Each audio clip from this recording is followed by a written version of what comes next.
En esta ocasión os presento un curioso modelo de edición limitada sacado al mercado por el Imperio del Hobby, que, aunque esencialmente dedicada al comercio al por menor de juegos y juguetes, principalmente alrededor de Madrid, últimamente también ha editado algunos modelos ferroviarios a escala como el que os muestro. El A330 Seneca o auscultador. Vamos a verlo.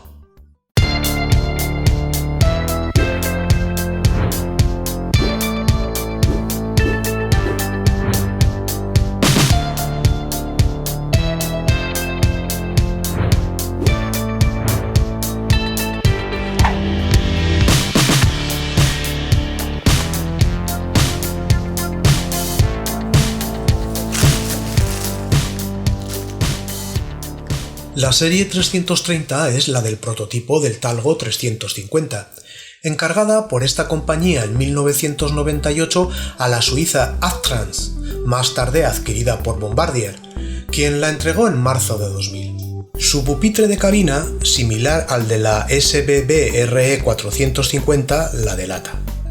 Con esta locomotora se creó una composición con 6 remolques para realizar pruebas dinámicas en la LAZ Madrid-Sevilla, donde a principios de 2001 alcanzó los 359 km/h. Terminadas las pruebas y tras un periodo de almacenamiento, esa unidad fue transformada por Talgo en el tren laboratorio A330, compuesto por una cabeza motriz con cabina, 3 coches intermedios y una cabeza de conducción pero sin motorización. A finales de 2007 es cuando Adif le dio el nombre de Tren Laboratorio Seneca. Por otra parte, se puede decir que este fue el precursor de la serie 102 de Renfe.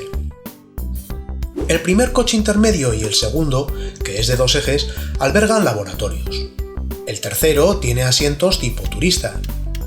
La serie 330 está diseñada para la auscultación dinámica y geométrica de vía y catenaria, así como la comprobación y supervisión de los sistemas señalizados ASFA, RTMS y de comunicación GSMR. También está preparado para la comprobación real de los fenómenos aerodinámicos producidos en los túneles al paso de un tren a alta velocidad, simulaciones de marcha comercial y todos aquellos ensayos necesarios para validar nuevos equipos de infraestructura, de forma que se pueda analizar su repercusión en la circulación del material rodante. Además de este que os presento, el Imperio del Hobby también lo editó en la otra tampografía habitual de Adif, la verde y blanca. Este modelo, editado hace poco más de un año, tal como podemos ver, tiene un acabado correcto, con pantógrafo metálico en la cabina motorizada, aunque este queda un poco ladeado cuando lo extendemos. Son de destacar algunos bonitos detalles, como en la propia base del pantógrafo, en las puertas de conexión de los coches o incluso en los bojes, pero por otra parte, en algunos puntos inferiores se aprecian ciertas rebabas,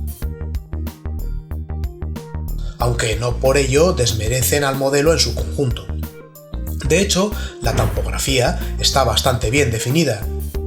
La cabeza tractora porta aros de adherencia, 2 en cada boje en paralelo.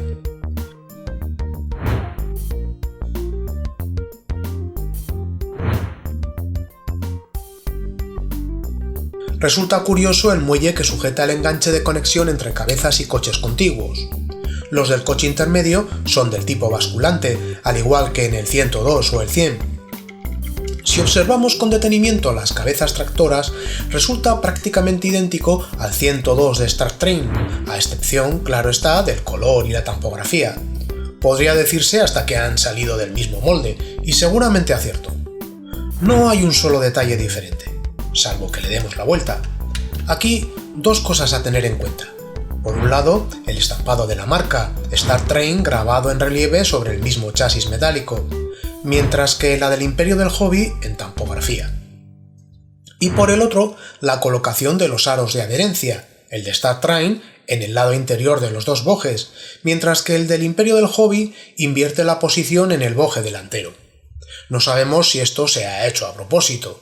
Desconozco si la posición interior del de Star Train mejora la tracción, teniendo en cuenta que arrastra un convoy más largo que el del Imperio del Hobby, o si simplemente es un error de montaje, aunque no parece influir en la tracción de este último, que obviamente arrastra menos peso.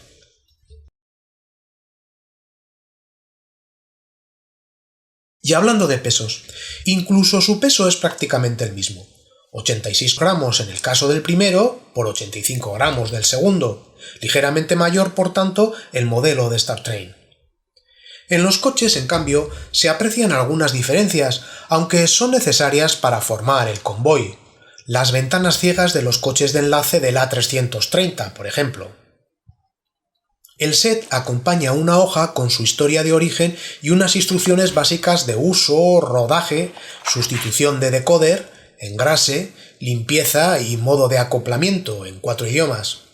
También una pequeña bolsita con enganches de sustitución entre cabezas y coches, cosa que es de agradecer, ya que si no se realiza correctamente el enganche o desenganche de los mismos, es fácil que se partan, resultando así imposible rodar el conjunto al completo, tal como me ocurrió a mí con el AB100, del cual os dejo arriba la tarjeta.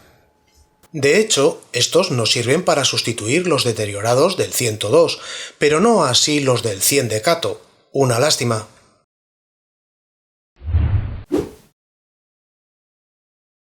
Tal como ya podemos suponer, el procedimiento para acceder a su interior es el mismo que el del 102.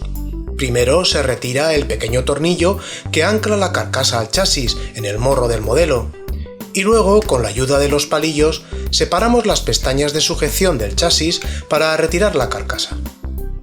Dentro, otro tanto de lo mismo, misma distribución que en el 102, lo que apoya aún más la teoría de que han sido fabricados por el mismo patrón. Probablemente una cesión de derechos de la marca Star Train o quizás Top Train al imperio del hobby, o un acuerdo entre ellos, si no son la misma marca.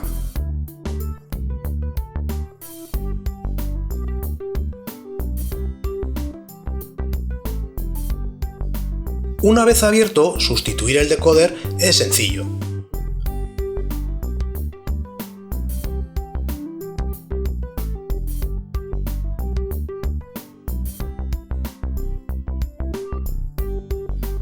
La cabeza de cola no porta motor.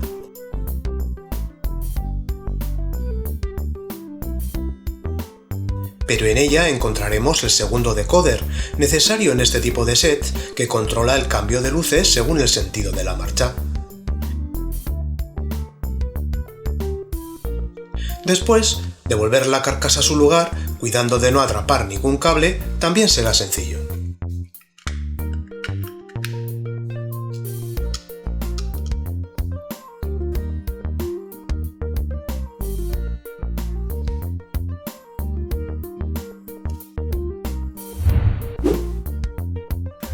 Antes de valorar la prueba de rodadura, es necesario un previo rodaje, tal como aconseja la hoja de instrucciones mencionada, para suavizar su funcionamiento.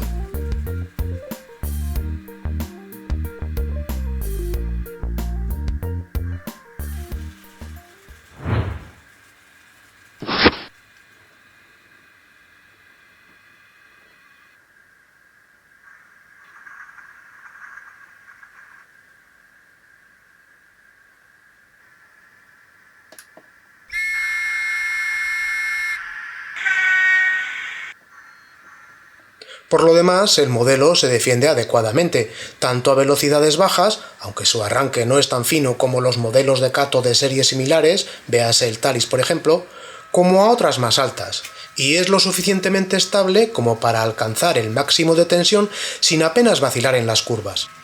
Por lo tanto, podemos decir que es lo que se esperaba, dado que se trata del gemelo del 102, que ya presentamos hace unos años, de cual os dejo arriba la tarjeta. Que por cierto, es el vídeo top de este canal, con más de 700.000 visitas. Os animo a que lo veáis de nuevo para que algún día alcance el millón. ¿Ventajas respecto al 102? Que la composición es más pequeña y por lo tanto más fácilmente manipulable y encajable en maquetas con rectas no demasiado extensas en estación. Por la contra, el color verde jade en esta tampografía no es precisamente el que más me gustaba, hubiera preferido la otra, pero no estaba disponible. Saludos y hasta la próxima. ¡Felices fiestas!